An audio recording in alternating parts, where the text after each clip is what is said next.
యుద్ధం అంటే ఒక లక్ష్యం కోసం కొనసాగాలి. ఈ ప్రపంచంలో గతంలో జరిగిన యుద్ధాలు లక్ష్యం కోసం సాగలేదు. కేవలం గిట్టని దేశాలను తొక్కివేయడానికి మాత్రమే యుద్ధాలు జరిగాయి. మొదటి 2 ప్రపంచ యుద్ధాలు, ఆధునిక కాలంలో జరుగుతోన్న యుద్ధాలు దీనిని నిరూపించాయి. అయినప్పటికీ సామ్రాజ్యవాద పోకడలు ఉన్న పరిపాలకులు దేశాల మీద దాడులు చేస్తూనే ఉన్నారు. దానికి ప్రపంచ శాంతి అని కలరింగ్ ఇస్తున్నారు. యుద్ధం చేయలేని వాడికి శాంతి గురించి అడిగే సత్తా లేదని సినిమా డైలాగులు చెబుతున్నారు. వాస్తవానికి ప్రస్తుతం జరుగుతున్న మిడిల్ ఈస్ట్ యుద్ధంలో అమెరికాకి ఎటువంటి సంబంధం లేదు. పైగా అమెరికా అట్లాంటిక్ సముద్రం అవతల ఉంది. మిడిల్ ఈస్ట్ ప్రాంతంలో అడుగు పెట్టాల్సిన అవసరం ఆ దేశానికి ఏ కోణంలో కూడా లేదు.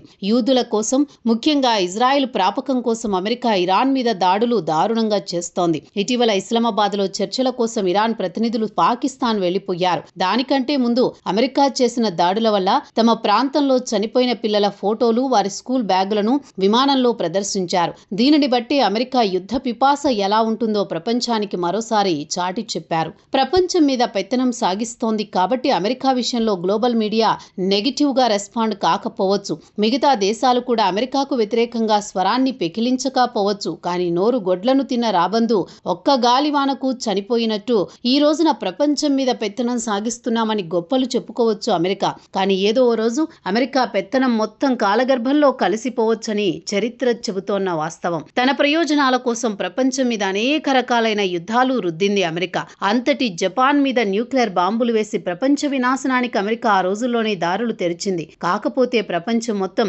వేగంగా అభివృద్ధి చెందుతున్న నేపథ్యంలో ఆ తరహా యుద్ధాలు మాత్రం ఇంతవరకు రాలేదు. మిడిల్ ఈస్ట్ ప్రాంతంలో ప్రస్తుతం యుద్ధం జరుగుతోన్న నేపథ్యంలో అమెరికా జరుపుతోన్న వైమానిక దాడులు ఇరాన్ ప్రజలకు చుక్కలు చూపిస్తున్నాయి.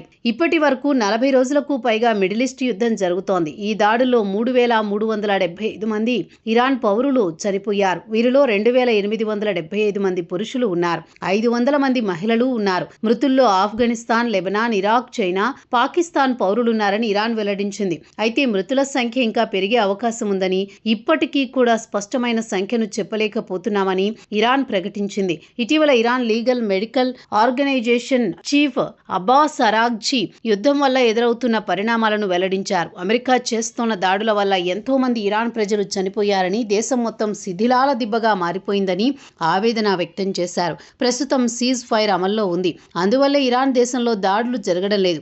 ఒకవైపు లెబనాన్ మీద ఇజ్రాయెల్ దాడులు చేస్తూనే ఉంది. అక్కడ ఆస్తి నష్టం, ప్రాణ నష్టం తీవ్రంగా ఉంది.